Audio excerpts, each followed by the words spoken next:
आवाज आ रही है? चंद्र,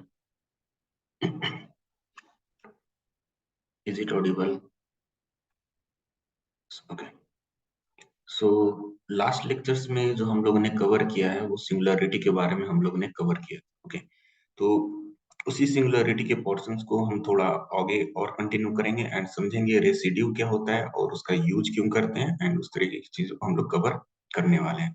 okay, so first of all just a minute, है ना? सो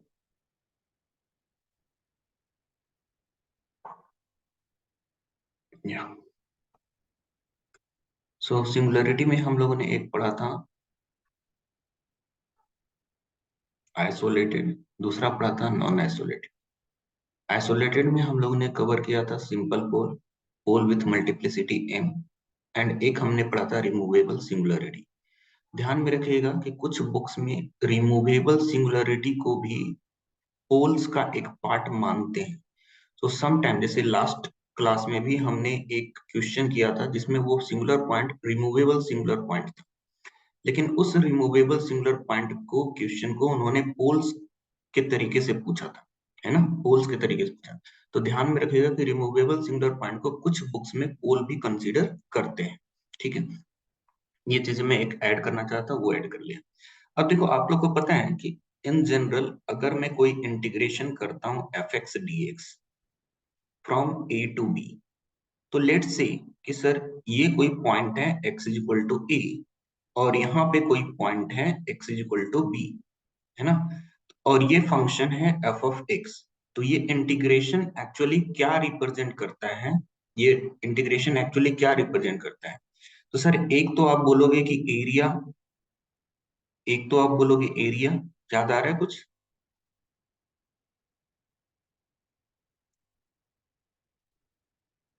बोलिए, जवाब देते रहिए। यस। दूसरा, आप और भी कुछ इसको इंक्लूड कर सकते हो, और भी कुछ सोच सकते हो, फिजिक्स के टर्म में कुछ ऐसा सोच सकते हो कि ये इंटीग्रेशन क्या रिप्रेजेंट करते हैं। वेक्टर मैंने पढ़ाया, वेक्टर के तरीके से लिंक करके देखो कि ये क्या रिप्रेजेंट करते हैं। वर्क, वेरी गुड, यही मैं सुनना चाह रहा था कि this integration also represent the work done by the force F by for moving the particle from x equal to a to x equal to b। x equal to a से b तक move करने में जो work done हुआ है by the force F that represented by this integration, work done. Okay, and अब आपको बताना है कि वर्क डन एक स्केलर क्वांटिटी है या वेक्टर क्वांटिटी है। वर्क जो होता है वो स्केलर क्वांटिटी है या वेक्टर क्वांटिटी है? Scalar quantity. Okay, very good. So अगर मैं बोलूं कि यहां से यहां पर जाने के लिए मैंने पाथ C1 यूज किया है, यहाँ से यहाँ तक जाने में मैंने पाथ C2 यूज किया है और यहाँ से यहाँ तक जाने में मैंने पाथ C3 यूज किया है। All these our path.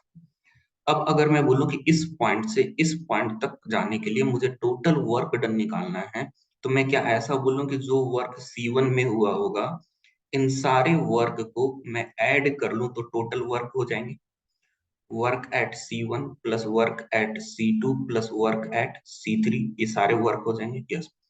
तो इन्हीं वर्क डन को निकालने के लिए हम लोग कॉम्प्लेक्स वेरिएबल फंक्शन का यूज करने वाले हैं। एंड उस वर्क डन में हमें सबसे पहले जो जरूरत पड़ेगी वो रेसिड्यू की जरूरत पड़ेगी। ठीक है, तो सिंपल सा अपने मन में ये कॉन्सेप्ट ध्यान में रखना है कि एक इंटीग्रेशन को कैलकुलेट करना है जो वर्क डन को रिप्रेजेंट करता है, और उस वर्क डन को कैलकुलेट करने में एक पार्ट आएगा रेसिड्यू। उस रेसिड्यू की हम स्टडी करने वाले हैं। तो फर्स्ट इसमें हम लोग पढ़ेंगे residue at simple pole. Residue at simple pole. Simple pole का मतलब आपको पता है ना? सिंपल पोल का मतलब आपको क्या है? मल्टीप्लिसिटी उसकी कितनी होनी चाहिए? वन। मल्टीप्लिसिटी वन होनी चाहिए। तो residue at simple pole, let's say z is equal to z not, कोई z is equal to z not कोई सिंगुलर पॉइंट है जहां पे एक सिंपल पोल रखता है। Let f of z have a simple pole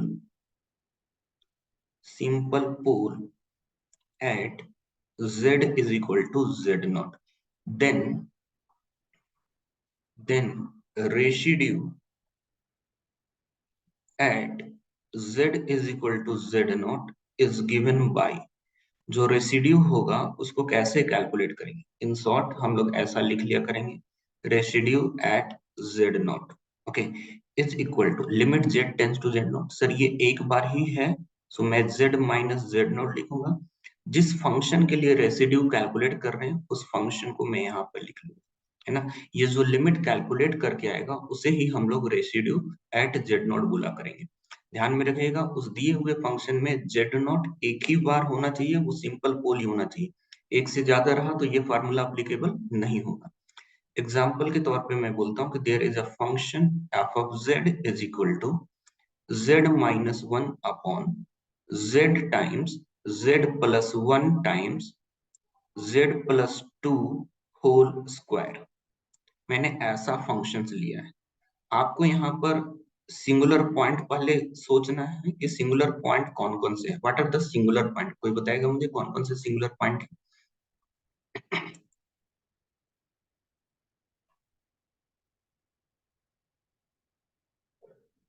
singular point बताइए कौन कौन से हैं। Very good sir, 0, -1 and -2 are singular point. Out of these singular point अगर मैं इसकी और इनकी मल्टीप्लिसिटी पूछूं तो सर 0 की मल्टीप्लिसिटी कितनी है, 1, -1 की भी मल्टीप्लिसिटी 1, -2 की मल्टीप्लिसिटी 2, क्योंकि सर वो 2 टाइम्स यहाँ से दिख रहा है मुझे, सो वो मल्टीप्लिसिटी 2 दे रहा है। अब यहाँ तक तो क्लियर हो गया। अब पहले ये चीज चेक करके ये भी देख लेना कि कहीं 0 पुट करने पे न्यूमरेटर तो 0 नहीं हो रहा है। सर 0 पुट किया नहीं होगा, -1 पुट किया नहीं होगा, -2 पुट किया सर नहीं होगा, इट मीन्स इसकी मल्टीप्लिसिटी जो लिखा है हमने वो करेक्ट है, कोई भी चेंज नहीं करनी है अपने। यहाँ तक तो हो गया। अब हमने बोला कि जिसकी मल्टीप्लिसिटी 1 है उसी को हम सिंपल बोलते हैं, it mean z is equal to 0 and z is equal to -1 are the simple pole, है ना। तो ये जो हो गए वो सिंपल पोल्स हो गए, ये दोनों सिंपल पोल्स हो गए। अब इन सिंपल पोल्स पे मुझे इसकी रेसिड्यू फाइंड आउट करनी है, तो सबसे पहले मैंने पूछा कि z इज इक्वल टू 0 पे रेसिड्यू कितना आएगा, तो मैंने बोला लिमिट लगा लो, z tends to 0, z times function f of z, so z minus one upon z times z plus one times z plus two whole square. Sir z and z cancel out हो गया, जो बचा है उसमें z की value 0 put कर लो। Sir numerator -1, denominator में आइए, 0 पुट किया 1, 0 पुट किया 2 का square 4, so residue is -1/4। Any doubt? No. अब मुझे रेसिड्यू कैलकुलेट करना है z इज इक्वल टू -1 पे। अब देखो अपने को पता चल गया कि सर जो यहाँ पे आता है ना वो कैंसिल आउट हो जाता है, मतलब जिसके कारण वो पोल क्रिएट हो रहा है तो उस टर्म को हटा देना है, तो मैं डायरेक्टली हटा ही देता हूँ, मैं क्यों उतना लेंदी लिखूं। हटा दिया इस टर्म को, मैंने लिख लिया z-1 upon z times z plus two whole square. So अब z की वैल्यू -1 पुट कर लो, -1 -1 -2, जब यहाँ पे -1 पुट करोगे तो नेगेटिव, यहाँ पे -1 पुट करोगे तो 1, 1 का स्क्वायर 1, तो ये -1 आ गया, तो ये जो रेसिड्यू निकल कर आ गए 2 निकल कर आ गए। सिंपल पोल पे रेसिड्यू कैलकुलेट करना सबसे आसान काम है, सबसे आसान काम है सिंपल पोल पे रेसिड्यू कैलकुलेट करना।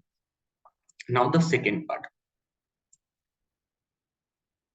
Residue at a pole with multiplicity m।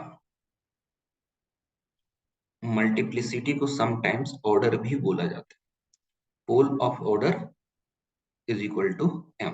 वैसा पोल जिसका ऑर्डर m हो उसके लिए रेसिड्यू क्या कैलकुलेट करें।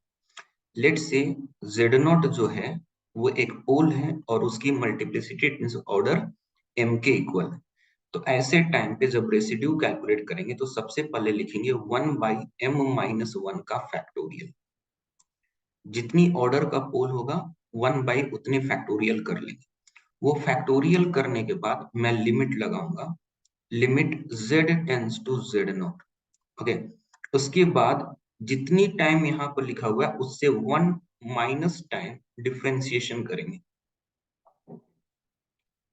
1 माइनस टाइम डिफ्रेंसिएशन करेंगे। किसका करना है? जो वो पोल्स आपको दिख रहा है उस पोल की पूरी मल्टीप्लिसिटी को पहले तो हटा देनी है। उसके बाद जो टर्म्स बचेगा उस टर्म्स को हम डिफरेंशिएट करेंगे m minus 1 time and limit लगाएंगे एंड उसके बाद डिसाइड करेंगे कि रेसिड्यू क्या निकल कर आ रहा है। जैसे मैं यहाँ पर एक एग्जांपल के तौर पर लिखता हूँ कि एक कॉम्प्लेक्स वेरिएबल फंक्शन है f of z is equal to z cube upon z minus 1 cube. Okay, z cube upon z minus 1 cube. अगर मैं यहाँ पर आपसे पोल पूछूं व्हाट इज द पोल, तो sir z is equal to 1 एक पोल है और इस पोल की ऑर्डर कितनी है, मल्टीप्लिसिटी कितनी है, ऑर्डर कितनी है? सर ऑर्डर 3 है। जब मैंने यहाँ पर आपसे पूछा कि z इज इक्वल टू 1 पे रेसिड्यू बताइए, तो इस मल्टीप्लिसिटी के अकॉर्डिंग मैं सबसे पहले 1 बाई फैक्टोरियल 2 लिख लूंगा। उसके बाद मैं लिमिट लगाऊंगा z टेंस टू 1, जिसके लिए कैलकुलेट कर रहे हैं वही लिमिट लगेगा। जितनी बार यहाँ पे फैक्टोरियल दिख रहा है ना उतनी बार ही आपको डिफरेंशिएट कर लेना है। तो D square upon D Z square, multiplicity 3, order 3, 2 time differentiation. अब जो ये दिख रहा है देखो, इसके मल्टीपल करने का मतलब हुआ कि जो यहाँ पर है उसको हटा दो, ये हट गया, बचा क्या? सर बच गया है जेड क्यूब। तो जेड क्यूब का हम 2 बार डिफरेंशिएशन करेंगे, जेड क्यूब का 2 बार डिफरेंशिएशन करेंगे। सर एक बार डिफरेंशिएशन करेंगे 3z स्क्वायर एंड दूसरी बार डिफरेंशिएशन करेंगे तो वो 6z बनेगा। z की वैल्यू 1 पुट करो तो 6 and divided by 2, 6 divided by 2 ये निकल कर आ गया 3, है ना, ये निकल कर आ गया 3। तो दिए हुए कॉम्प्लेक्स वेरिएबल फंक्शन के लिए z इक्वल टू 1 पे रेसिड्यू 3 निकल कर आ रहा है। तो ऐसे क्वेश्चन को भी करने में कोई प्रॉब्लम नहीं है। जस्ट मैं आपको रिमाइंड दिला दूं डिफरेंशिएशन का कॉन्सेप्ट कि समटाइम्स आपको इसकी जरूरत पड़ेगी u बाई वी फॉर्म की। तो u बाई वी फॉर्म का डिफरेंशिएशन जब करते हैं तो v du upon dz minus u dv upon dz complete divided by v square. इसकी जरूरत कभी कभी आपको पड़ जाएगी। क्यों? देखो अभी एक नेक्स्ट एग्जांपल लेते हैं, वहां पर आपको पता चल जाएगा। Example, f of z is equal to z upon z minus 1 times z plus 1 whole square. Sir, there are two singular points z is equal to 1 and minus 1।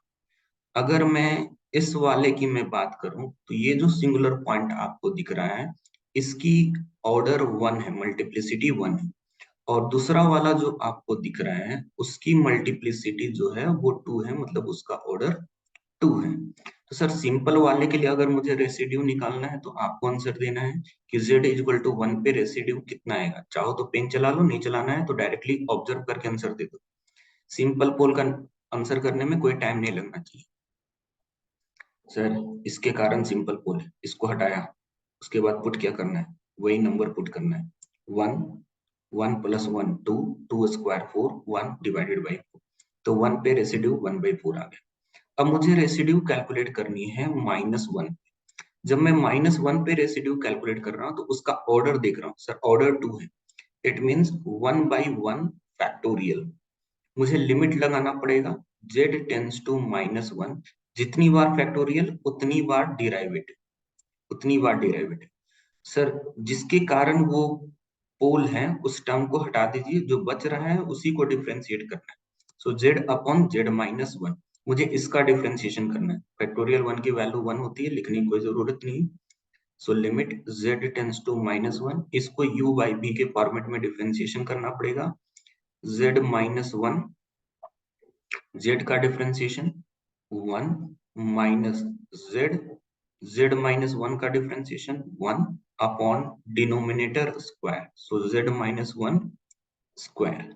Value put कर लीजिए, -1 पुट करूंगा, -1 -1 -2, यहाँ पे -1 put करेंगे तो minus minus plus 1 divided by -1 -1 -2 का square sir 4। So final answer we are getting -1/4। यहाँ पे रेसिड्यू 1/4 आया, यहाँ पे रेसिड्यू -1/4। क्लियर हुआ सबको? समझ में आ रहा है? यस, है ना? तो ये सिंपल पोल और हायर ऑर्डर पोल के भी हमें कॉन्सेप्ट क्लियर हो गए। Third one, residue eight residue eight essential singular point, essential singular point। अब ये essential singular point पे हम कैसे लेते हैं? Let's say f of z एक कॉम्प्लेक्स वेरिएबल फंक्शन है जिसके लिए z is equal to z not is an essential singular point. उसके लिए ये एक एसेंशियल सिंगुलर पॉइंट है। तो जब भी मुझे एसेंशियल सिंगुलर पॉइंट पे मुझे रेसिड्यू कैलकुलेट करना होगा तो मैं बोलूंगा residue at z is equal to z not is equal to coefficient of 1 by z minus z not in power series of f of z about z is equal to z not. अब यह statement का मतलब हुआ coefficient of 1 by z minus z not का मतलब होता है a minus one. तो समटाइम्स आपको ऐसा लिखा हुआ भी दिखेगा a minus one. a minus one का मतलब coefficient of 1 by z minus z not. अब ये है क्या सर? एक कॉम्प्लेक्स वेरिएबल फंक्शन है एफ ऑफ z। आप लोगों ने टेलर सीरीज पढ़ाया था ना मैंने रियल वेरिएबल में, कि कोई फंक्शन दिया हुआ होता है तो उसको मैं ऐसे लिखता हूँ F of A plus X minus A of dash A plus X minus A whole square by factorial two F double dash A plus up to so. ऐसे हम लोग पावर सीरीज बनाते थे ना, टेलर सीरीज इसको बोलते थे। याद आ रहा है कुछ कैलकुलस के चैप्टर में? या तो उसी कॉन्सेप्ट को यहाँ पर कॉम्प्लेक्स वेरिएबल फंक्शन में हम यूज करने वाले हैं। ठीक है, तो उस फंक्शन को मैं ऐसे लिख रहा हूँ sigma a n z minus z not to the power n। n की वैल्यू माइनस इंफिनिटी से लेकर प्लस इंफिनिटी तक हो सकती है। अब ये जो वैल्यूज निकल कर आ रहा है इस वैल्यूज में मुझे a माइनस वन के बारे में डिस्कशन करना है। तो a माइनस वन क्या है देख लो। अगर मैं n की वैल्यूज माइनस वन ले लूं तो यहाँ पे माइनस वन आएगा। And z minus z not पे पावर माइनस वन का मतलब क्या होगा सर? ये 1 by z minus z not. तो e माइनस वन क्या है? इसका ही तो कोफिशिएंट है। इसी की तो बात की मैंने कि coefficient of 1 by z minus z not in power series of F of z about z equal to z not.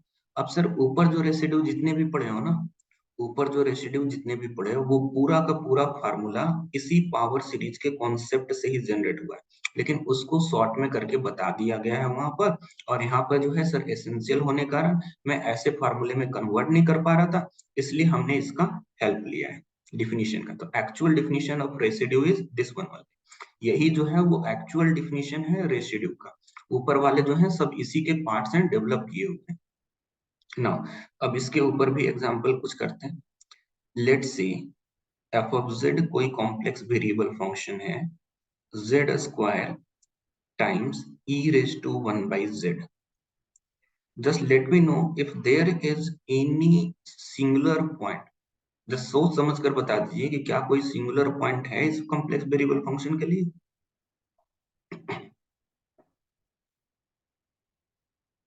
Z square e raise to 1 by z में कोई सिंगुलर पॉइंट है क्या? Yes, so z is equal to 0 is a singular point. क्या ये singular point essential है? Yes, है ना, ये एसेंशियल है क्योंकि ये इस फंक्शन के अंदर में आ रहा है तो ये एसेंशियल हो गया। एसेंशियल हो गया। अब इस एसेंशियल है तो मुझे इस फंक्शन को z के टर्म्स में लिखना है। देखो z नॉट की वैल्यू कितनी है? 0। तो ये जो पावर सीरीज बनेगा z पे पावर n के टर्म्स में बनेगा। तो मैं इसको पूरे फंक्शन को z के पावर n के टर्म्स में लिखना चाहता हूँ। तो मैंने क्या किया कि f ऑफ z को लिखा जेड स्क्वायर।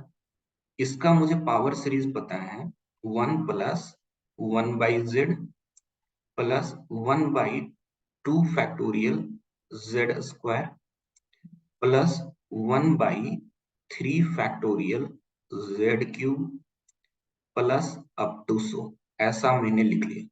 मैं इस पूरे को अंदर मल्टीपल कर रहा हूं। Sir Z square plus Z plus 1/2 factorial plus 1/3 factorial Z plus 1/4 factorial Z square plus up to so. इस पूरे एक्सपेंशन को अच्छे से ऑब्जर्व करो और according to the definition of residue at essential singular point, the coefficient a minus 1 will be the residue at essential singular point z is equal to 0। तो देखो कि कौन सा है, क्या वैल्यू देगा वो। देखो कहाँ पे है 1/z, यहाँ पे है, तो यहाँ से आंसर क्या मिलेगा coefficient. Sir coefficient is 1/3 that is 1/6। तो एसेंशियल सिंगुलर पॉइंट पे इस तरीके से हम लोग रेसिड्यू कैलकुलेट करते हैं।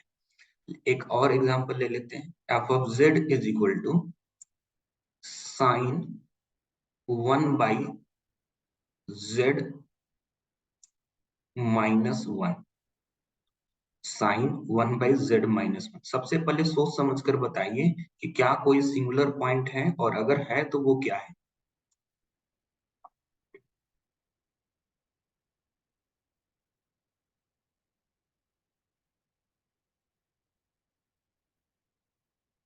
सिंगुलर पॉइंट कौन सा है। साइन 1/z-1 सिंगुलर पॉइंट कौन सा है।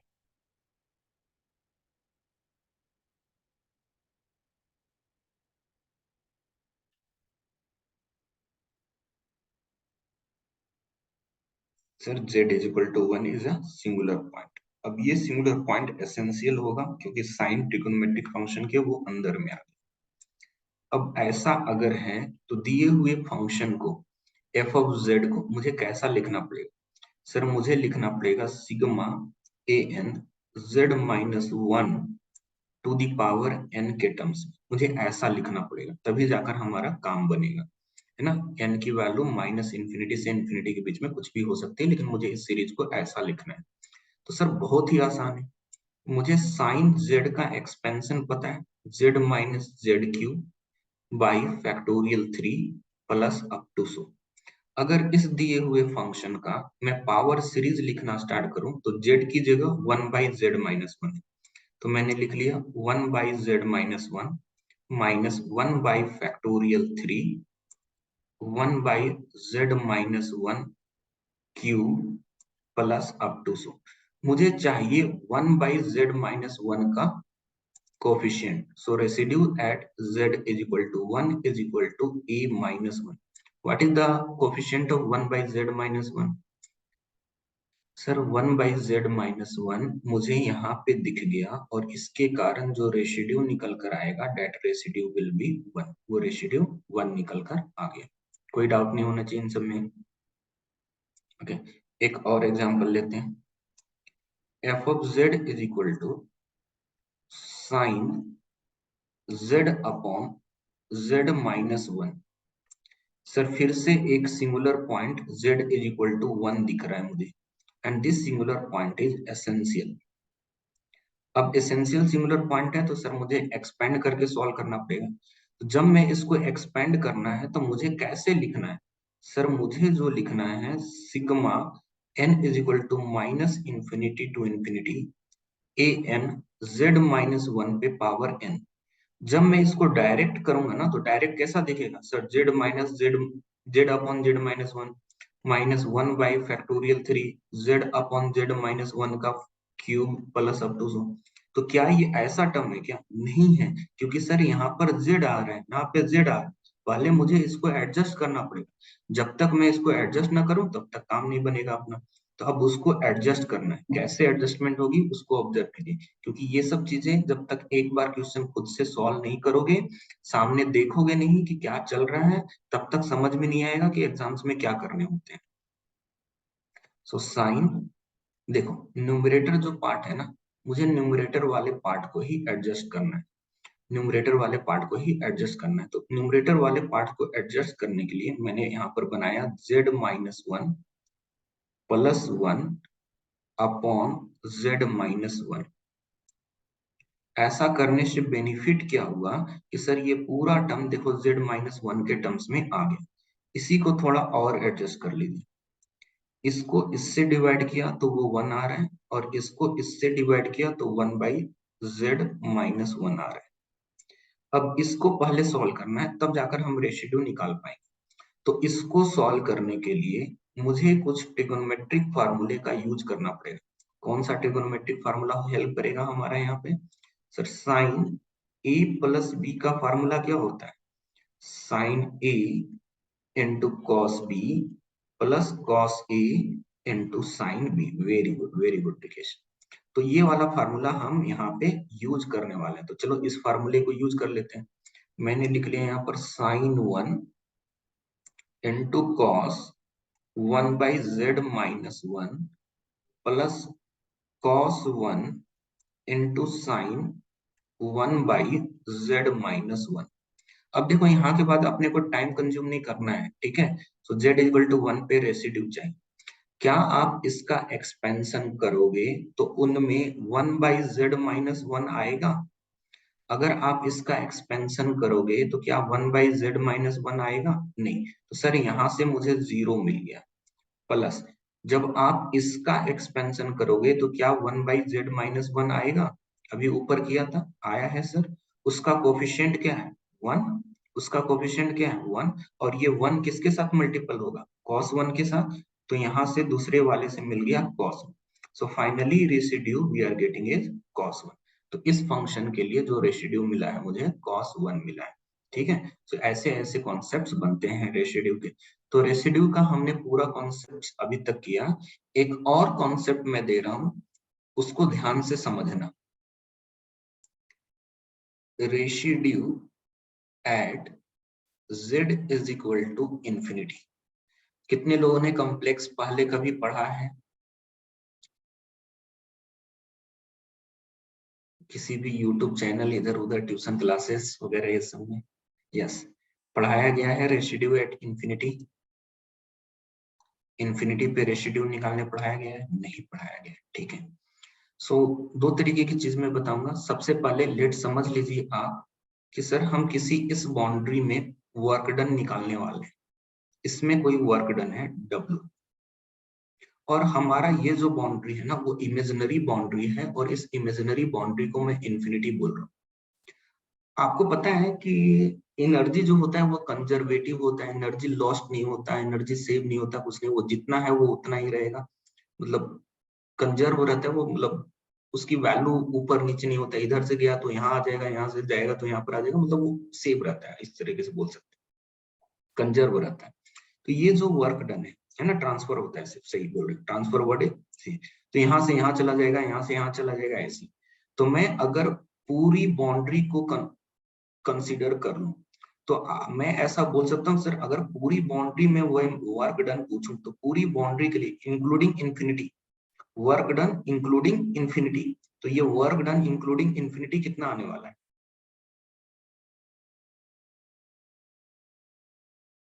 अगर इंफिनिटी को भी इंक्लूड कर लें तो वर्क डन कितना आने वाला है?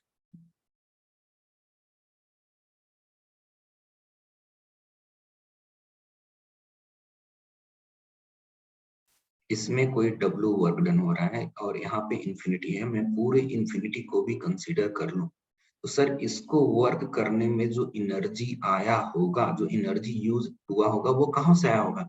इसी पार्ट से यहाँ पे आया होगा ना, इसी पार्ट से यहाँ पे आया होगा ना। तो टोटल वर्क डन तो सर 0 होने वाला है। इसी को मैं दो पार्ट में डिवाइड कर लेता हूँ। मैं बोलता हूँ कि इसका नाम C है और ये इंफिनिटी वाला है। तो मैं बोलूंगा कि work done at C plus work done at infinity, दोनों को मिला दिया तो ये 0 बन जाएगा। It means work done at infinity जो होगा वो minus of work done at C होगा। दिए हुए डायग्राम के अकॉर्डिंग ऐसा कुछ समझना चाहिए अपने को।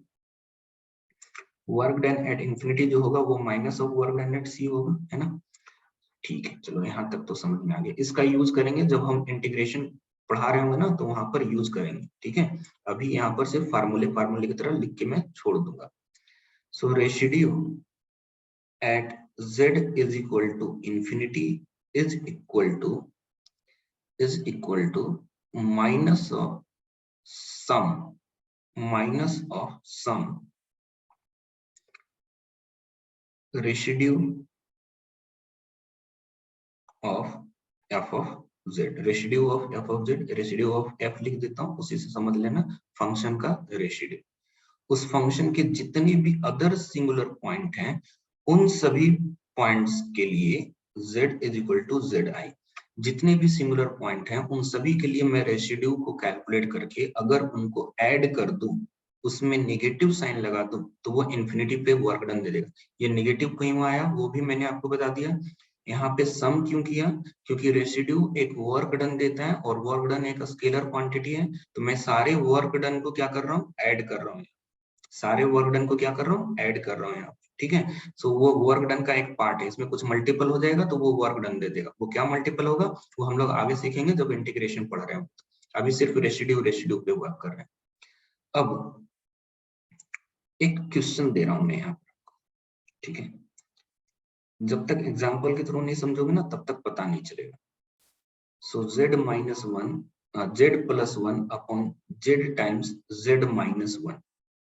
जल्दी जल्दी मुझे बताओगे कि residue at z is equal to zero कितनी है। z is equal to zero पे रेसिड्यू कितनी है, माइनस वन, क्योंकि सर जीरो पुट किया वन, जीरो पुट किया माइनस वन, तो माइनस वन आ गया। Residue at z is equal to one कितनी, z is equal to one पे रेसिड्यू कितना है, टू। Very very good. इन दोनों को ऐड किया, इन दोनों को ऐड किया, residue at z is equal to zero plus residue at z is equal to one. Sir दोनों को ऐड किया, वन आ गया। इट मीन सिग्मा रेसिड्यू, इसकी जो वैल्यू आ गई, इसकी वैल्यू वन निकल कर आ गई। अब अगर मैं रेसिड्यू पूछ रहा हूं कि z is equal to infinity पे दिए हुए कॉम्प्लेक्स वेरिएबल फंक्शन का क्या है, तो आप बोलोगे माइनस सिग्मा रेसिड्यू। तो ये माइनस सिग्मा कितना दे देगा, माइनस वन दे देगा, है ना। ये माइनस वन दे देगा। इतने से ही काम नहीं बनेगा अपना। अब देखो मैं कुछ एक्स्ट्रा कैलकुलेट करवा रहा हूं, उसको जरा कैलकुलेट करो। मैंने बोला कि वन बाई जेड स्क्वायर के साथ f of one by z को मल्टीपल कीजिए, चेक कीजिए क्या आ रहा है। सर जब वन बाई जेड स्क्वायर को f of one by z, not f of z, f of one by z, f of one by z, तो sir one by z square लिख लिया। F of one by z, जहां पे z है उसकी जगह one by z, one by Z plus one upon one by z, one by z minus one. सारे LCM वगैरह लेकर देखो कि क्या क्या कैंसिल हो रहा है। ये पूरा ऊपर चला जाएगा, ये पूरा ऊपर चला जाएगा, तो ये फिर से वन प्लस जेड बन जाएगा, है ना। ठीक है, इसको लिखने में थोड़ा अलग हो गया है, इसको पहले सही से लिख लेते हैं। जेड कॉमन लिया है मैंने, जेड को वन बाई जेड लिखा है मैंने, तो one by z minus one, ठीक है, प्लस वन। ये जेड ऊपर मल्टीपल में करो पहले, तो क्या बनेगा, ये वन प्लस जेड बन जाएगा सर।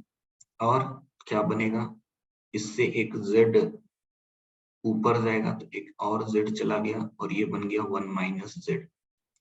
ये जो निकल कर आ रहा है इसी में एक z कैंसिल आउट भी होगा। जो z कैंसिल आउट हुआ है उसको कर लीजिए, बाकी जो बच रहा है वो क्या बच रहा है, one plus Z upon Z times one minus Z. ये जो complex variable function Z square F of one by Z है, इस कॉम्प्लेक्स वेरिएबल में कहीं पे देखो कि क्या z is equal to zero एक सिंपल पोल है या सिंगुलर पॉइंट है। z is equal to zero एक सिंगुलर पॉइंट है, यस। इस कॉम्प्लेक्स वेरिएबल फंक्शन का मुझे रेसिड्यू चाहिए z is equal to zero पे। इस कॉम्प्लेक्स वेरिएबल फंक्शन का रेसिड्यू चाहिए z is equal to zero. जरा बताओ रेसिड्यू कितना आ रहा है इसका, वन आ रहा है।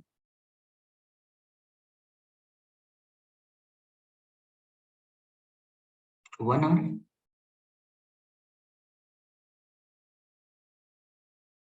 z की वैल्यू जीरो पुट किया तो वन वन, यहाँ से ये कैंसिल आउट हो गया, वन आ गया। इसमें नेगेटिव साइन लगाओ, इसमें नेगेटिव साइन लगाओ, क्या इसकी इक्वल आ गया? क्या इसकी इक्वल आ गया? इसमें -1 लगा, इसकी इक्वल आ गया? कुछ हुआ? तो हम लोग लिखेंगे इसको residue at z is equal to infinity is equal to minus of residue of 1 by z square f of 1 by z at z is equal to 0 at z is equal to 0। दोनों formula है ना, दोनों को ध्यान में रखना। मैंने क्या किया, दिए हुए फंक्शन को पहले f of 1 by Z convert किया, उसमें 1 बाई जेड स्क्वायर मल्टीपल किया, मल्टीपल करने के बाद जो नया फंक्शन बचा उसमें z इक्वल टू 0 एक सिंगुलर पॉइंट है, उस z equal to singular point पे मैंने रेसिड्यू फाइंड आउट किया। वो जो रेसिड्यू आया उसमें मैंने नेगेटिव साइन लगा लिया। नेगेटिव साइन लगाने के बाद वही टर्म्स मुझे मिल रहा है जो पहले इंफिनिटी पे निकल कर आया। तो ये दोनों वैल्यूज क्या है, सेम। क्लियर हुआ सबको? हाँ, जब z इक्वल टू इन्फिनिटी रहेगी तो इसमें हम ऑलवेज z इक्वल टू 0 पे जाएंगे। जब ये फार्मूला यूज कर रहे होंगे ना 1 by z square F of 1 by z, तो ऑलवेज z इक्वल टू 0 पे ही कैलकुलेट करना, ऑलवेज z इक्वल टू 0 पे। जब ये फार्मूला इसमें तो सम की बात हो जाएगी, ठीक है। अब इतना पढ़ने के बाद, हमें थोड़ा सा क्वेश्चन सॉल्व करना है, तब आगे बढ़ना है। सबसे पहले आप इस क्वेश्चन पे आएंगे। इस क्वेश्चन में पूछा गया है, इसी 2008 का क्वेश्चन है, पूछा गया है कि z इज इक्वल टू 2 पे रेसिड्यू बताइए कि कितना है। सॉल्व करके देखो कितना आएगा रेसिड्यू z इक्वल टू 2 पे, खुद से करो। इसके दो सिंगुलर पॉइंट हैं, एक सिंगुलर पॉइंट -2 है, दूसरा सिंगुलर पॉइंट 2 है, एंड दोनों की multiplicity it means order 2 and 2 ही है। लेकिन मुझसे जो रेसिड्यू पूछा है वो सिर्फ z इक्वल टू 2 पे पूछा है। तो सर 2 - 1 फैक्टोरियल 1 लिखने का कोई सेंस नहीं, तो मैं residue z is equal to 2 पे निकालने के लिए बोला। फैक्टोरियल लिखने का कोई सेंस नहीं, मैं तो सर डायरेक्टली लिमिट लगा लूंगा z टेंड्स टू 2। कितनी बार डेरिवेटिव करना पड़ेगा? सर जितना पावर है उससे एक कम, मुझे सर एक बार डिफरेंशिएशन करना पड़ेगा। किसका? उस वाले टर्म को हटा दो, क्या बचा? सर 1 बाई जेड प्लस 2 का होल स्क्वायर बच रहा है, मुझे पहले इसका डिफरेंशिएशन करना पड़ेगा। करेंगे इसका डिफरेंशिएशन, पावर में ऊपर जाएगा तो -2, सो -2 अपॉन जेड प्लस 2 का क्यूब बनेगा ये। और इसमें पुट क्या करना है? इसमें पुट करना है z की वैल्यू 2। तो -2 न्यूमरेटर में है एंड डिनोमिनेटर में 2 + 2 4, 4 का क्यूब, सर 4 का क्यूब 64। तो ये फाइनल आंसर आ गया -1/32 आ गया आंसर, है ना। मैं पहले भी बोला हूं कि ऐसे सीरीज जो लिखा हुआ है इसका मतलब होता है लॉरेंट सीरीज से हम लोग समझेंगे, पावर सीरीज से समझेंगे। हाउएवर यहाँ पे जब क्वेश्चन पूछा है तो रेसिड्यू निकालना हमने सीखा है, चलो अभी करने की कोशिश कर लेते। तो बोला गया है मुझे xz का नहीं चाहिए रेसिड्यू, मुझे किसका चाहिए? xz टाइम्स z⁻⁻1 का रेसिड्यू चाहिए। इसको मैं थोड़ी देर के लिए मैं मान लेता हूँ f ऑफ z, ताकि मेरा कैलकुलेशन अच्छे से दिखे। जब मैं दिए हुए फंक्शन में z⁻n-1 मल्टीपल करूंगा तो यहाँ पर z⁻n बचेगा अपॉन z-a का होल स्क्वायर बचेगा। ये रहा f ऑफ z। इसका एक सिंगुलर पॉइंट है z is equal to a, जिसकी मल्टीप्लिसिटी डेट इज ऑर्डर जो है वो 2 है। अब आपको बताना है कि रेसिड्यू क्या निकल कर आएगा। Electrical engineering 2008। देखो जब मल्टीप्लिसिटी 2 होती है तो एक बार डिफरेंशिएशन करना पड़ता है, इसका मुझे एक बार डिफरेंशिएशन करना पड़ेगा। इसका एक बार डिफरेंशिएशन करोगे तो n टाइम्स z⁻n-1 आएगा। z की जगह क्या पुट करना है? a। तो जब a पुट करोगे तो n times a⁻n-1। Sir answer आ गया डी, आंसर आ गया D. Next question, electronics and communication engineering 2010। There are some simple poles. Sir, z is equal to 1, z is equal to 0, z is equal to 1 and z is equal to 2. ये सारे simple poles हैं। इन सारे simple pole पे मुझे रेशिड्यू calculate करनी है। तो sir pen चलाने की जरूरत कहाँ होती है? ये हटा दिया, 0 पुट किया, तो सर न्यूमरेटर 1, डिनोमिनेटर -1 -2, क्या बन जाएगा? 1/2। कहाँ कहाँ है? 1/2, 1/2, हर जगह पे तो 1/2। क्यों कैलकुलेट किया? दूसरा कैलकुलेट करते हैं। z इक्वल टू 1 पे चेक कर। Sir z equal to 1 put करना पड़ेगा, इसको हटाएंगे, z इक्वल टू 1 पुट करेंगे।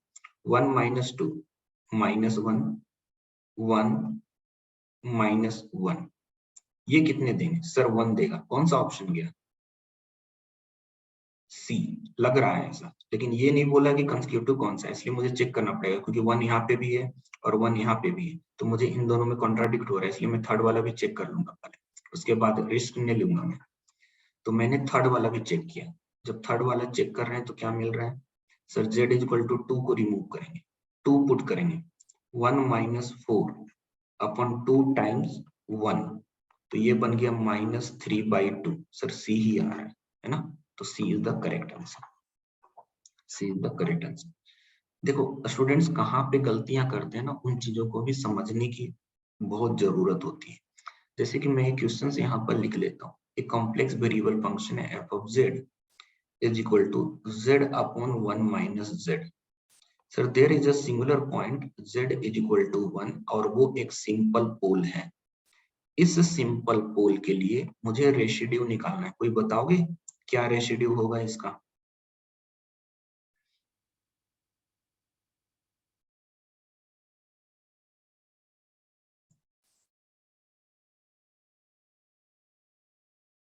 बताओ जरा, रेशिड्यू क्या होगा? सिंपल ही है, z upon 1 minus z। रेशिड्यू क्या होगा? चलो तब तो बहुत सही हो गई। सर रेशिड्यू फाइंड आउट करना है, सिंपल पोल है, लिमिट z टेंड्स टू 1, हम मल्टीपल करते हैं z -1 से। सो जब z -1 से मल्टीपल करेंगे ना, तो यहाँ पर ये कैंसिल आउट होने पे -1 बचेगा। सो limit z tends to 1 -z बचेगा, और z की वैल्यू 1 पुट करोगे तो माइनस। तो ऑलवेज ध्यान में रखिएगा, जब हम अरेंज कर रहे होंगे तो z का टर्म्स आगे होना चाहिए, कांस्टेंट पीछे होना चाहिए, एंड उसके बाद अगर हटाना हो तो आप हटा सकते हो। डायरेक्टली मत हटा देना कि यहाँ से जो लिखा हुआ है वो हटा दिया, वो काम नहीं करेंगे। उसको z -1 के तरीके से तो हटा दिया, 1 - z है तो पहले एडजस्ट करो, क्योंकि हटाने का कॉन्सेप्ट यहाँ से आ रहा था कि ये दोनों कैंसिल होना चाहिए। तो ये जब ऐसा है तो इसको भी ऐसा ही लिखना पड़ेगा, तभी तो हटाओगे, है ना? वापस आते हैं क्वेश्चंस पे। देखो, इसके एक सिंगुलर पॉइंट मुझे मिल रहा है π/4। π/4 एक सिंगुलर पॉइंट है, z इज इक्वल टू π/4। ये जो z is equal to π/4 singular point मुझे दिख रहा है, इस सिंगुलर पॉइंट को मुझे समझना है कि ये जो सिंगुलर पॉइंट निकल कर आया है उसकी पोल का ऑर्डर कितना है, वो पोल जो है उसका ऑर्डर कितना है। तो मैं यहाँ पे पुट किया π/4, तो ये 0 बन रहा है। क्या यहाँ पे π/4 पुट करने पे 0 बनेगा? क्या यहाँ पे π/4 न्यूमरेटर में π/4 पुट करने पे 0 बनेगा क्या? नहीं। मतलब डिसीजन सर मुझे इसी से लेना पड़ेगा, डिसीजन मुझे इसी से लेना पड़ेगा। कितने एक्सपोनेंट है? 3। तो मैं इसमें बोलूंगा मल्टीप्लिसिटी जो निकल कर आ रही है वो 3 है। ऑर्डर पोल का कितना है? 3 है। Pole is of order 3। अब 3 ऑर्डर के पोल के लिए मुझे रेशिड्यू फाइंड आउट करनी है, तो मुझे बोलना पड़ेगा सर 1/2। मुझे 2 बार डिफरेंशिएशन भी करने पड़ेंगे।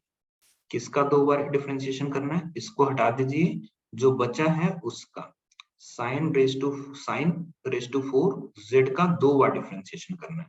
तो 1/2 एक बार डिफरेंशिएशन करेंगे, एक बार डिफरेंशिएशन करेंगे तो क्या आएगा sir? 4 sin cube z into cos z। अब एक बार u इंटू v के फॉर्मेट में डिफरेंशिएशन करना पड़ेगा। 1/2 4 sin क्यूब z, cos का differentiation minus sine, so minus sine z plus 4 sine cube का डेरिवेटिव करना है, 4 साइन क्यूब का डेरिवेटिव करना है, उसका कितना आ जाएगा सर? सर -4 पहले से था, cos z साइन क्यूब का करना है ना, तो 4 3 जा 12 sine square z, and sine z का cos z, and cos z एक पहले से भी है तो cos स्क्वायर z भी बन गया। ये जो टर्म्स आपको दिख रहा है इसमें क्या पुट करना है, इसमें सर π/4 को पुट करना है। जब π/4 पुट करेंगे तो कितना बन जाएगा, 1/2 माइनस 4। सर साइन π/4 की वैल्यू कितनी होती है, साइन π/4 बोल लो या फिर कॉस π/4 बोल लो, इन दोनों की वैल्यू 1/√2 के इक्वल होती है। तो 1/√2 का क्यूब एंड 1/√2 इट मींस 1/√2 पे पावर 4। तो ये जो बन जाएगा वो 1/4 बन जाएगा, ये 1/4 बन जाएगा प्लस 12, यहाँ पे भी स्क्वायर यहाँ पे भी स्क्वायर, तो ये भी 1/4 बन जाएगा। तो ये बन गया 1/2 माइनस 1 प्लस 4 3 जा 12, 3 3 minus 1 is 2, 2 divided by 2 is 1। Option में है क्या, यस सर। टाइम लगा लेकिन सर किया तो जरूर, है ना। तो देखो मैकेनिकल सिविल वगैरह सब में ना ऐसे क्वेश्चन जल्दी पूछेंगे नहीं, शायद ही कभी उनका मन भटक जाए तो वो ऐसे काम कर दें, वरना ऐसे क्वेश्चन वो जल्दी पूछेंगे ही नहीं वो आपसे। अब यहाँ पे आ जाते हैं कॉन्सेप्चुअल क्वेश्चन। कॉन्सेप्ट क्या, लिमिट का कॉन्सेप्ट लग रहा है और कुछ है नहीं। अब सोचना जरा, एक एग्जांपल के तरीके से मैं समझाता हूँ पहले। fz एक कॉम्प्लेक्स वेरिएबल फंक्शन है z अपॉन z माइनस 1। इसका एक सिंगुलर पॉइंट है z is equal to 1। gz एक एनालिटिक फंक्शन है, complex variable to complex variable, मतलब सारे कॉम्प्लेक्स नंबर के लिए वो एनालिटिक है, सभी पॉइंट पे एनालिटिक। तो ऐसा फंक्शन सभी पॉइंट पे एनालिटिक है, z square is analytic everywhere. अगर मैं एफ जेड को जी जेड से मल्टीपल कर दूं तो मल्टीपल करने के बाद मुझे मिलेगा Z Q upon Z minus 1। क्या सिंगुलर पॉइंट पे कोई इफेक्ट आया, क्या अभी भी वही सिंगुलर पॉइंट है, सर अभी भी वही सिंगुलर पॉइंट है ना, अभी भी वही सिंगुलर पॉइंट है।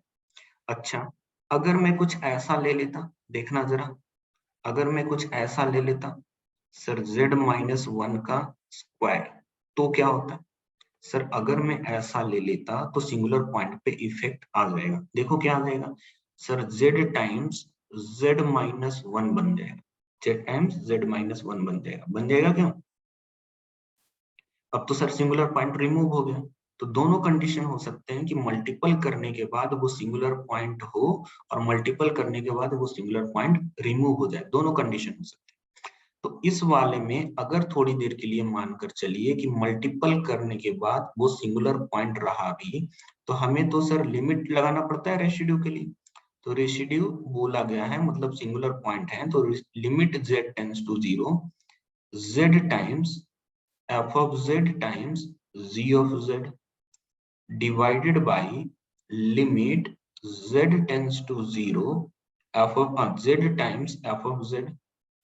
सर ये इंटायर फंक्शन है और इसके बारे में मुझे पता है कि ये एक सिंपल पोल रखता है, मतलब ये वाली जो लिमिट है इसको तो हम कैलकुलेट कर सकते हैं, उसी तरीके से इतनी दूर की लिमिट तो हम कैलकुलेट कर सकते हैं और इसमें जो आएगा वो आएगा। तो मैंने क्या किया कि इन दोनों को सेपरेट कर लिया, limit z tends to 0 z times f of z into limit z tends to 0 gz upon limit z tends to 0 zf of z। Sir numerator से ये और ये कैंसिल आउट हो गया। अब इसको सॉल्व करेंगे तो क्या आएगा, इसको सॉल्व करने का मतलब z की वैल्यू 0 पुट करोगे, जब आप z की वैल्यू 0 पुट करोगे तो g 0 मिलेगा, मिल गया g 0, है ना। चलो आंसर बताइए, दिस क्वेश्चन फ्रॉम केमिकल 2013 का क्वेश्चन है। z इक्वल टू 2 पे रेसिड्यू पूछा है। देखो अभी थोड़ी देर पहले ही आपको ये कॉन्सेप्ट कराया अभी मैंने कि अगर z माइनस 1 1 माइनस जेड ऐसा कुछ आ गया तो क्या करके समझ के करना है वो कीजिए और आंसर बताइए। आ गया आंसर, देखो क्वेश्चन देखकर आंसर आ रहा है ना। So residue z is equal to 2 पे, सर ये वाला टर्म हटाना की इच्छा तो हो रही है लेकिन माइनस साइन रहता तो अच्छा रहता, तो पहले माइनस हटा दो, 1 बाई जेड प्लस 2 लिख लिया और इसमें z की वैल्यू 2 पुट कर लिया, 2 पुट कर लिया, माइनस 1/4 आ गया, आंसर हो गया -0.25। फिल इन द ब्लैंक का क्वेश्चन था -0.25। फिजिक्स 2013 का question, your answer should be N integer. Answer जो आएगा वो एक इंटीजर वैल्यू आएगा। मुझसे बोला है z इज इक्वल टू 1 पे रेसिड्यू बताइए। Sir z is equal to 1 जो दिख रहा है उसकी मल्टीप्लिसिटी 2 है, मतलब एक बार तो डिफरेंशिएशन करना पड़ेगा। सो रेसिड्यू निकालना है मुझे z इज इक्वल टू 1 पे, तो इसके लिए मुझे एक बार डिफरेंशिएशन करनी पड़ेगी 16z अपॉन z प्लस 3 का। इसका जब डिफरेंशिएशन करोगे तो z प्लस 3, 16z का differentiation 16 minus 16z, z plus 3 का differentiation 1 divided by z plus 3 का होल स्क्वायर, है ना। z की क्या वैल्यू पुट करनी है इसमें? सर z की वैल्यू 1 पुट करनी है। जब z की वैल्यू 1 पुट करोगे 3 प्लस 1 4, 4 इंटू 16 64 माइनस यहाँ पर z की वैल्यू 1 पुट करोगे तो 16 divided by 1 plus 3 that is 4, 4 का स्क्वायर 16। अब ये कितने आ रहे हैं? 48 upon 16 that is 3। Integer value ही है सर, इंटीजर ही आ रहा है, कुछ तो करना ही नहीं था फिर ना। चलो सिविल इंजीनियरिंग 2015 आ गया। सिविल इंजीनियरिंग का question, which of the following is one of the residue of the above function. इनमें से कौन सा एक रेसिड्यू है दिए हुए कॉम्प्लेक्स वेरिएबल फंक्शन का। तो दिए हुए कॉम्प्लेक्स वेरिएबल फंक्शन के दो सिंगुलर पॉइंट है z is equal to 1 and z is equal to -2। अगर आप फिजिक्स वाला ये क्वेश्चन प्रैक्टिस करके 2003 में जाते हैं तो 2015 में ये वाला क्वेश्चन जरूर करके आते हैं, इसीलिए मैं सारे क्वेश्चन करवाता हूँ। तो सर इसका मुझे सॉल्व करना है, पहले तो z इज इक्वल टू 1 पे बता दो रेसिड्यू कितने हो रहे हैं, क्योंकि वो भी तो चेक करना है कि वो ऑप्शन में है या नहीं। तो sir z plus 1 z minus 1 इसको हटा दिया, z की वैल्यू 0 पुट कर ली, z की वैल्यू 0 पुट, z की वैल्यू 1 पुट किया, नॉट 0, z की वैल्यू 1 पुट किया, 1 प्लस 2 3, 3 का स्क्वायर 9, 9 अपॉन 9 1। तो सर ये 1 दे रहा है। सर 1 तो ऑप्शन में ही नहीं है, रुक गया मैं वहां पे। अब मैं इसके लिए रेसिड्यू कैलकुलेट कर रहा हूँ कि residue at z is equal to -2 कितना होगा। सर इसकी मल्टीप्लिसिटी जो है वो 2 है, मतलब कैलकुलेट करने के लिए मुझे एक बार डिफरेंशिएशन करना पड़ेगा। किसका डिफरेंशिएशन करना है एक बार? सर वो वाले टर्म्स को आप हटा दो और उसके बाद जो बच रहा है उसका डिफरेंशिएशन कर लो। तो सर इसका डिफरेंशिएशन -9 अपॉन z माइनस 1 का होल स्क्वायर। पुट क्या करनी है इसमें?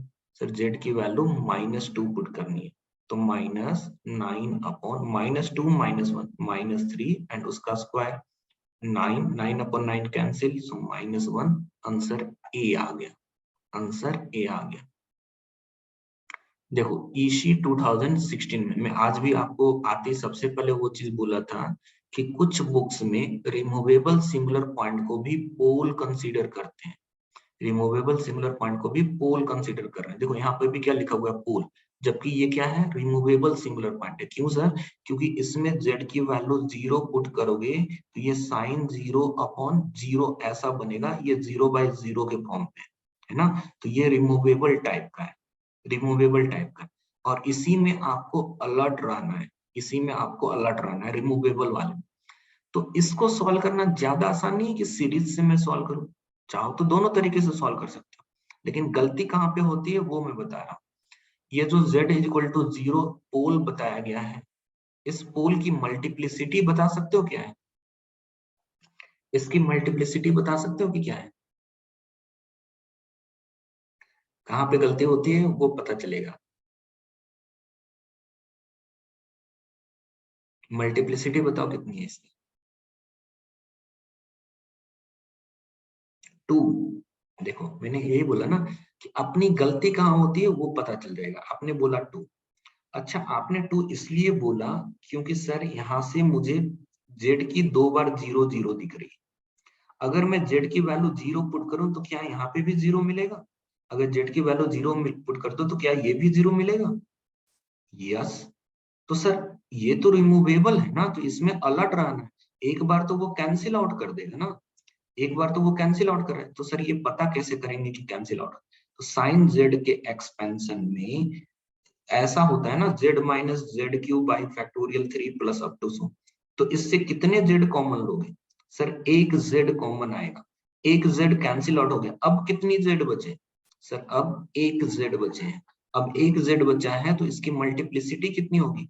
1 हो गई, है ना। इसको मैं यहाँ पे रेड कलर से हाईलाइट कर देता हूँ ताकि आपको ध्यान में रखें कि मल्टीप्लिसिटी 1 है, 2 नहीं है। क्यों? क्योंकि ये रिमूवेबल वाला नेचर का है। हमें वहां से एक तो रिमूव हो चुका है ना, एक तो अपना गया, वो 2 लग रहा था लेकिन वो 2 है नहीं। अब जब मैं रेसिड्यू कैलकुलेट करूंगा z इज इक्वल टू 0 पे, तो मैं सिंपल पोल वाला फॉर्मूला लगाऊंगा, limit z tends to 0 z times f of z, so z times sine z upon z square. तो ये जो बचेगा वो limit z tends to 0 sine z upon z बचेगा। Sir limit z tends to 0 sine z upon z, sir ये 1 होता है। ये तरीका हो गया कि चलो रिमूवेबल का कॉन्सेप्ट लगाकर ऐसे वैसे करके मैंने सॉल्व किया। अब चलो पावर सीरीज के अकॉर्डिंग सॉल्व करते हैं। जो हमने पावर सीरीज एसेंशियल वाला फार्मूला के थ्रू पढ़ा था वो उसका मैं यूज कर रहा हूँ। एसेंशियल नहीं है लेकिन मैंने वहां पर क्या बोला था कि वो हर जगह पे अप्लाई होता है, लेकिन एसेंशियल वाले में उसको अप्लाई करना नेसेसरी कंडीशन बन जाती है। यहाँ पर क्या है, मैं अप्लाई कर लूँ तो पहले पावर सीरीज लिखो इसका।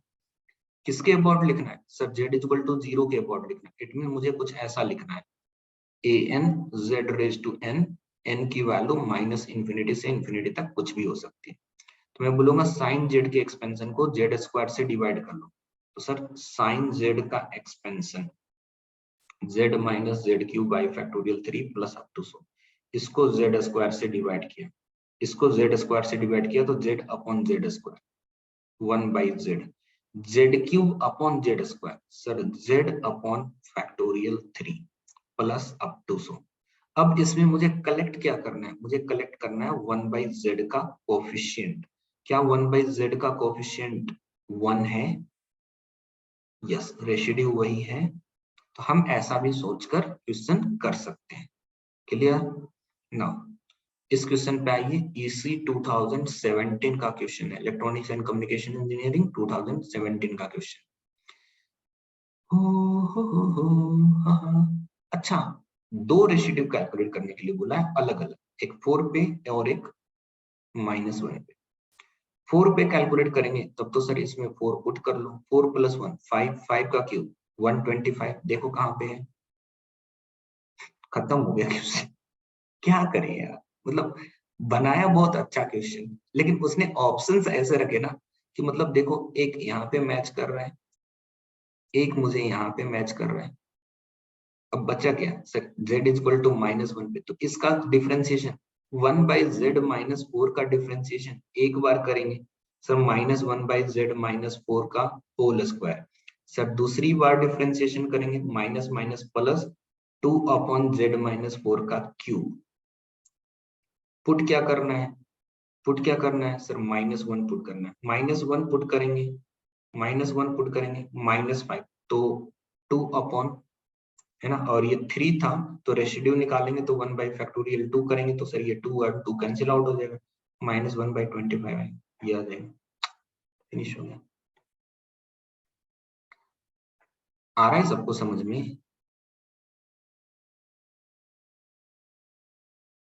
यस। सर रेसिड्यू खत्म हो गए हैं, रेसिड्यू क्या हुआ? खत्म हो गया, लेकिन अपना काम इससे नहीं चलेगा। हमें वो भी पढ़ना है जहां पे तकलीफ होती है। अब मैं यहाँ पर कुछ और भी क्वेश्चन बना रहा हूँ। F of z is equal to, f of z is equal to z z plus 1, z plus 1 upon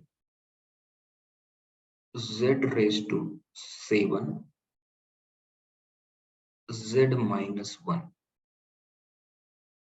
okay, so मैंने आपसे पूछा कि मुझे चाहिए residue at z is equal to 0, क्या होगी? मुझे चाहिए residue at z is equal to 1, क्या होगी? पहले आप डिसाइड करो कौन सा फाइंड आउट करना आपको अच्छा लगेगा।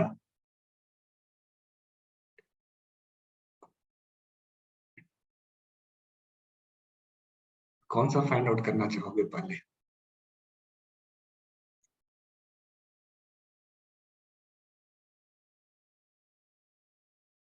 1 वाला, तो 1 पे फाइंड आउट करके देख लो कितने आ गए। 1 पे फाइंड आउट करो कितने आ गए, लिख लो। सर 1 पे तो 2 आ गए। अगर एक्चुअल मेथड से मैं रेसिड्यू फाइंड आउट करना चाहूं z इज इक्वल टू 0 पे, तो सर क्या करना पड़ेगा वो चीज देख लो।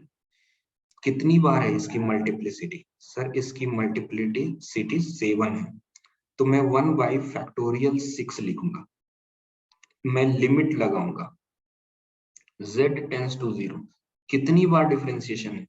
सर 6 टाइम्स डिफरेंशिएशन करना पड़ेगा। किसका? सर मुझे डिफरेंशिएशन करना पड़ेगा z+1 अपॉन z-1 का। क्या 6 टाइम डिफरेंशिएशन आप कॉम्पिटिटिव एग्जामिनेशन में, क्या आप ऐसे भी घर पे बैठकर इसका करना चाहोगे? घर पे भी बैठे, कॉम्पिटिटिव एग्जाम तो छोड़ दो, घर पे बैठकर करना चाहोगे ऐसा डिफरेंशिएशन 6 बार? मर जाएंगे सर 6 बार डिफरेंशिएशन करने में। u बाई बी का फॉर्मेट है, एक बार करेंगे स्क्वायर वाला टर्म आएगा, फिर दूसरी बार सॉल्व करके करेंगे, फिर तीसरी बार करेंगे, बार बार 6 बार करना पॉसिबल नहीं है। पॉसिबल नहीं है। क्वेश्चन छोड़ के आ जाए एग्जाम में। क्वेश्चन -2 आ रहा है। अरे कैसे सॉल्व किए रे? -2 आ रहा है, कैसे सॉल्व किए? जो -2 आ रहा है, 6 बार डिफरेंशिएशन कर लिया क्या? नहीं नहीं, चलो समझते हैं, ठीक है, समझते हैं। मैं ऐसा बोलूं कि residue at z is equal to infinity plus residue at z is equal to 0 plus residue at z is equal to 1, ये सारे वैल्यूज का सम 0 निकल कर आए, क्योंकि मैं इंटायर कवर किया हूं, मैंने सब कुछ कवर किया है, इसलिए ये 0 आने वाला है। यस, तो मैं कुछ ऐसा बोल दूं कि जो residue at z is equal to 0 आएगा, that will be minus of residue at z is equal to infinity minus of residue z is equal to 1, ऐसा होना चाहिए। अब मैंने residue at z is equal to infinity को calculate करने का एक तरीका बताया था कि मैं माइनस साइन लगा लूंगा, मैं रेसिड्यू कैलकुलेट करूंगा 1/z² into f of 1/z का at z is equal to 0। z is equal to 0 पे इसका हम रेसिड्यू कैलकुलेट करने वाले हैं। तो देखते हैं सर क्या होता है। तो मुझे तो पहले 1/z² f ऑफ 1/z ये फंक्शन जानना है। 1/z² लिखा, देखो इसको अगर 1/z से रिप्लेस करूंगा तो 1/z+1 बना, इसको 1/z से रिप्लेस करूंगा तो ये पूरा z⁻7 न्यूमरेटर में चला जाएगा, z⁻7 न्यूमरेटर में चला। इसको 1/z से रिप्लेस करूंगा तो 1/z-1 बन गया। अब इस पूरे को सर सॉल्व करना है, पहले तो इस पूरे को सॉल्व करके देखना है क्या हो रहा है। इस पूरे को सॉल्व किया तो सर z² यहाँ पर z⁵ बन जाएगा। ये z ऊपर भी मल्टीपल कर लो, ये ऊपर मल्टीपल में हो जाएगा तो 1 प्लस z बचा, यहाँ पर z⁵ बच रहे हैं, डिनोमिनेटर में क्या बच रहा है सर? 1 माइनस z बच रहा है, ऐसा बच रहा है क्या? 1/z² f of 1/z।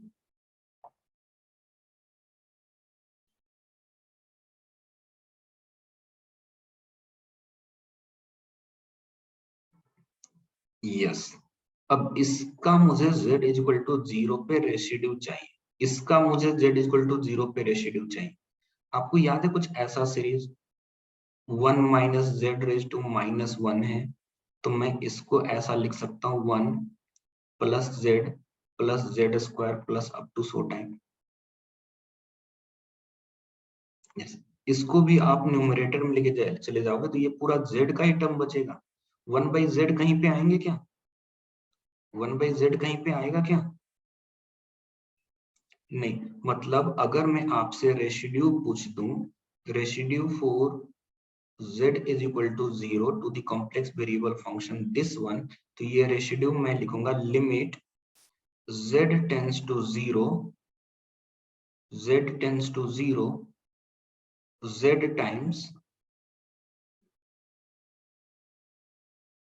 this। कितना निकल कर आ जाएगा? कितना निकल कर आ जाएगा? 0 आएगा क्या? रेशिड्यू कितना निकल कर आएगा? 0 आएगा क्या? 0 आएगा। तो सर ये वैल्यूज निगेटिव साइन के साथ भी कितने हैं? सर 0 है। इन्फिनिटी पे ये 0 है, इन्फिनिटी पे ये 0 है, ये वैल्यू 0 है। तो आप क्या बोलोगे? इसलिए z इज इक्वल टू 0 पे ये रेशिड्यू कितना देगा? अब इस इक्वेशन का यूज कर लो। ये वैल्यूज यहाँ पे 0 निकल कर आई है, तो ये वाली वैल्यूज ही बचेगी ना, minus of residue at z is equal to 1। तो z इज इक्वल टू 1 पे देख लो कितना था। Sir z is equal to 1 पे 2 था, तो ये कितना देगा? सर -2 देगा, -2 देगा। फिनिश हो गया क्वेश्चन ना। ध्यान में रखना, ये ऑलवेज 0 नहीं देगा। ध्यान में रखना, ये ऑलवेज 0 नहीं देगा। ऐसा मन में मत बिठा लेना कि जो उधर है उसका निगेटिव कर ले। हमने एक प्रीवियस क्वेश्चन किया था, उसमें देखो इन्फिनिटी पे निकल कर आया था। देखो इन्फिनिटी पे रेसिड्यू कितनी निकल कर आई थी? -1। वो हमेशा 0 नहीं आएगा, इसलिए ये चीज मत कर लेना कि सर हमेशा 0 आ जाएगा इन्फिनिटी पे। वो काम मत करना कभी। ओके, सो यहाँ तक पार्ट खत्म हुए हैं, और मेरे अकॉर्डिंग जितना कवर किया है उसको हम रिवीजन करें, अननेसेसरी कॉन्सेप्ट्स को मर्ज ना करें। ठीक है, सो रेसिड्यू तक ही हम लोग होल्ड करें।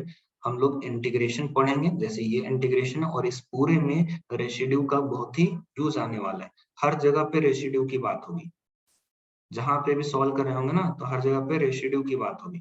तो उस रेसिड्यू पे थोड़ा प्रैक्टिस कर लेना, जितने भी एग्जाम्पल दिए हैं उसको समझ लेना, एक बार देख लेना, फिर हम लोग नेक्स्ट क्लास में उसकी बात करते हैं। ठीक है, क्वेश्चन सॉल्व करने की। इंटीग्रेशन का एक टॉपिक बच गया, कुछ ज्यादा है नहीं, और उस इंटीग्रेशन को खत्म करने में। लेकिन सर अगर 2 पोल होंगे तब तो सर प्लस माइनस का चेंज होगा ना। 2 पोल होंगे, कहाँ पे 2 पोल होंगे? चलो आता हूं मैं इस पीडीएफ पे। z is equal to infinity, यही है। हमने क्या लिखा था? ऐसा ही लिखा था ना कि residue at z is equal to infinity is minus sign of sigma of residue of F of f के जितने भी पोल्स हैं उन सब पे जो रेशिड्यू है उसका निगेटिव। इसका मतलब क्या हुआ? Residue at z is equal to infinity plus sigma residue of f is equal to 0। तो 2 ही तो पोल्स हैं इसमें, एक 0 है और एक 1 है। दोनों पे रेशिड्यू निकालेंगे, उसको इन्फिनिटी के साथ ऐड करेंगे, उसको 0 लिखेंगे, वही तो लिखा है। 2 ही तो पोल है इसमें, एक 0 और एक 1। हम इन्फिनिटी पे कैलकुलेट कर रहे हैं ना, हम इसके ऊपर निकालने में पॉसिबल नहीं हो पा रहा था। इसके ऊपर डायरेक्टली निकालने में कैलकुलेशन काफी लेंदी हो रहा था। जब काफी लेंदी हो रहा था तो मैं जेड इन्फिनिटी प्लेन का हेल्प लिया कि इन्फिनिटी पे जाकर मैं रेसिड्यू कैलकुलेट करूं और सारी रेसिड्यू को उसके साथ ऐड कर दूं तो वो 0 आना चाहिए।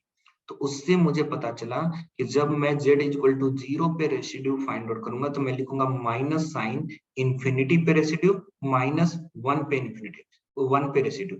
तो मैंने जब इन्फिनिटी पे रेसिड्यू कैलकुलेट किया तो इन्फिनिटी पे रेसिड्यू कैलकुलेट करने पे वो 0 दे रहा है।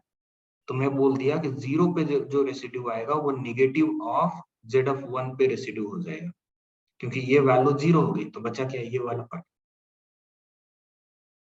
ठीक है, थोड़ा सा प्रैक्टिस करना, उसके बाद और भी होगा। चाहो तो क्वेश्चंस मैं दे दूं, कोई प्रॉब्लम नहीं है। वैसे सारे टाइप के मैंने क्वेश्चंस करा दिए हैं।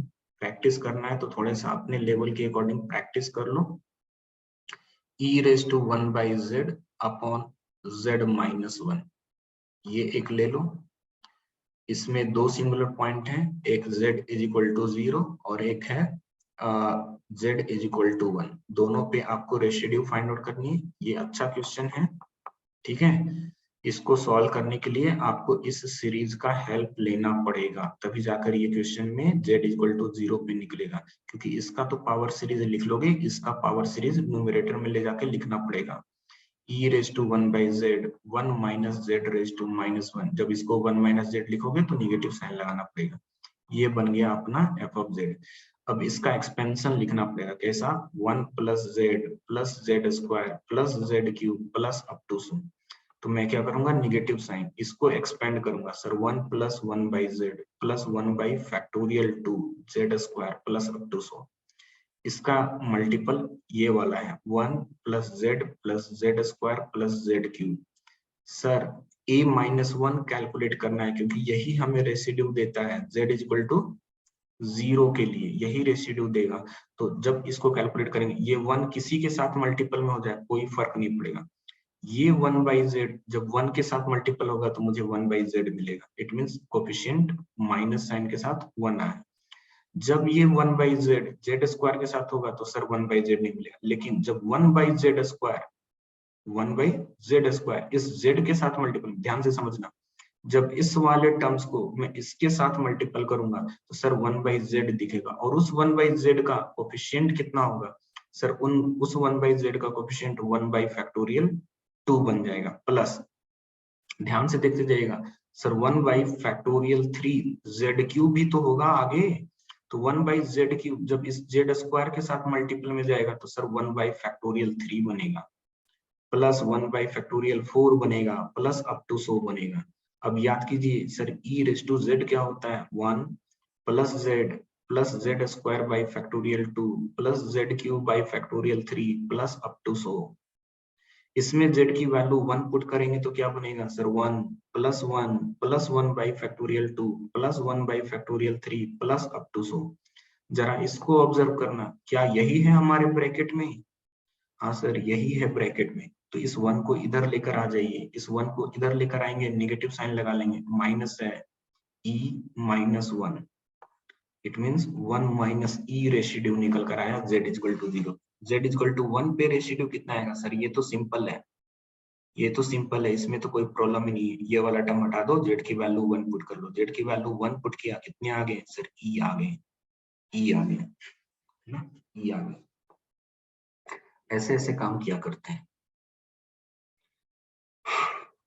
ठीक है।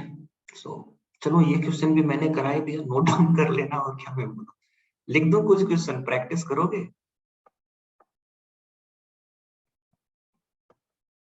कर लेना प्रैक्टिस।